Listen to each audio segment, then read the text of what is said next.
we were on a downward trend prior to the tariffs. So as an example, I did a video the other day talking about Southwest Airlines, and their CEO came out, said that, I don't care what you want to call it, the airline industry is in a recession. And if you go back and look at when domestic demand really started to plummet, it was back in January, and it wasn't just right after Liberation Day. In fact, if you look at overall travel, a lot of people have been blaming that on Trump. And there's a lot of things I'm very critical in regards to Donald Trump's policies, but you can't blame him or tariffs on the slowdown in travel, because if you look at the trend, you go all the way back to Biden, and the trend is the same. The trend accelerated with Trump, that's for sure, but we were already in a massive downward trend, which would tell me that the global economy was definitely slowing down. And now you're starting to see all of these CEOs come out and pretty much say the exact same thing. I mean, McDonald's just came out yesterday and said that their same store sales declined to the degree to which they hadn't seen since the depths of COVID. And I mean, look at all of the soft data as far as the consumer sentiment surveys,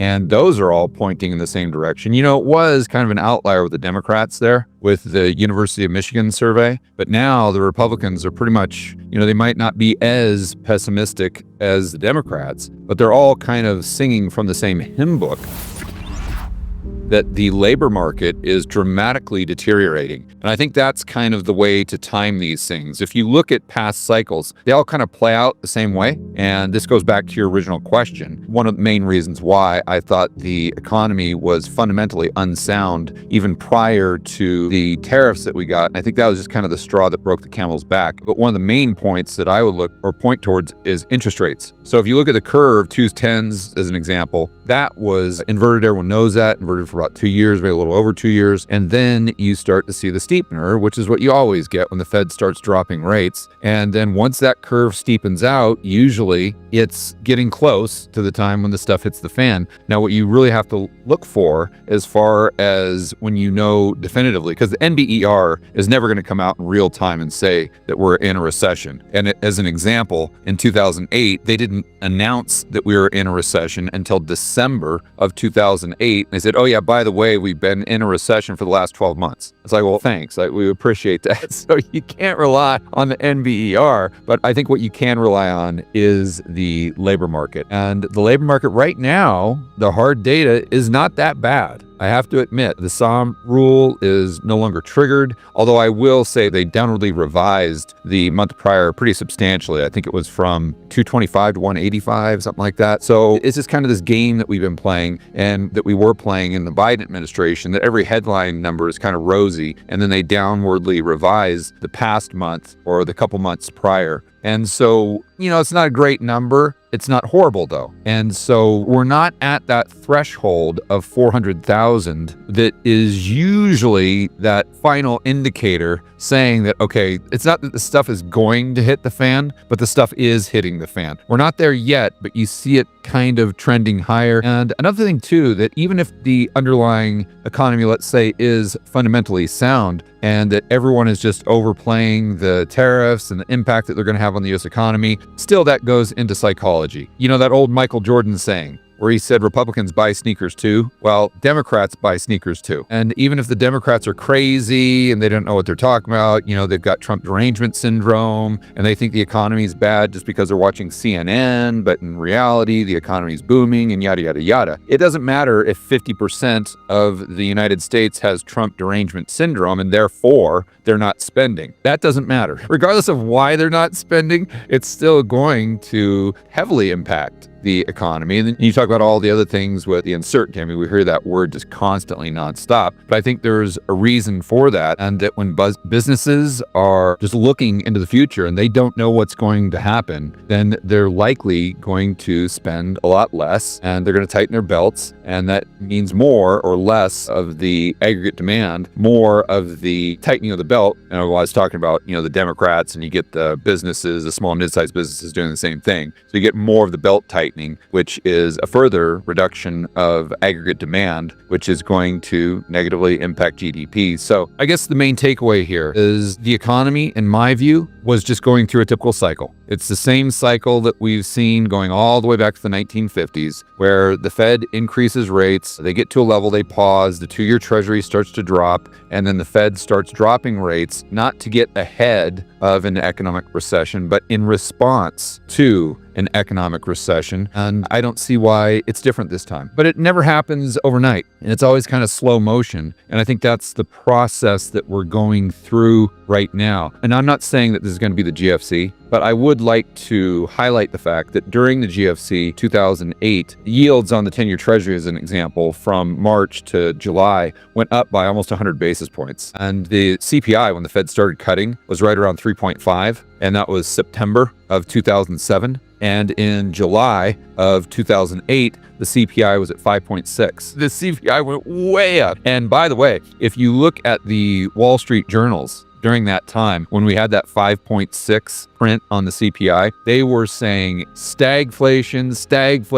The Fed cut rates way too much. They're losing control of the long end of the curve. And heading into the latter parts of 2008, they're going to have to start cutting rates again. That was the narrative in the mainstream media. And 2 months later, the Fed had rates at 0. So these cycles, it's never linear. There's always back and forth. There's always volatility. I mean, talk about volatility. That goes back to April 7th, April 9th. And when we had the stock market really falling out of bed, and tons of volatility to the downside. And then you had the dollar going down, which is unusual. And that was combined with yields going up. I remember the 10-year on that Monday, intraday, went up like 35 basis points. I mean, that is a crazy move when the stock market is declining. The VIX is at, I don't know what it was in, let's say 40, and you've got the dollar plummeting, but it's not unprecedented. If you go back and look at history, that's exactly what happened in March 2020 at the beginning. And it's also exactly what happened in September of 2008. And so it's usually this dynamic, in my view, where the foreigners are selling, maybe because they have to, and that's a sign of cracks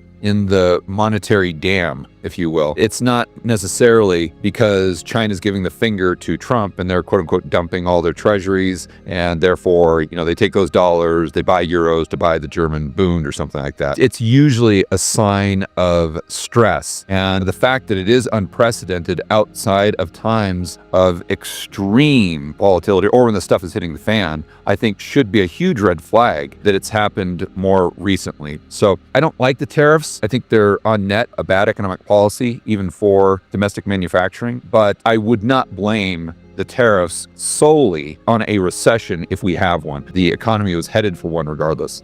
Going back to what you were saying about gold, it's all about liquidity. So if we have a .com type of recession that's pretty much just balance sheet and you don't have a big liquidity event, then I would not be surprised if we get to the bottom here in this most recent pullback very, very quickly. That said, if you are in the camp that this is not going to be just a balance sheet recession, if we do have a recession, but it's going to be more systemic, which would create a liquidity event similar to the GFC, then gold could go down substantially, but that's your buying opportunity. First and foremost, if your base case is we have a liquidity event, then we probably haven't seen the bottom yet in gold. If your base case is we will not have a liquidity event, then we're probably pretty close.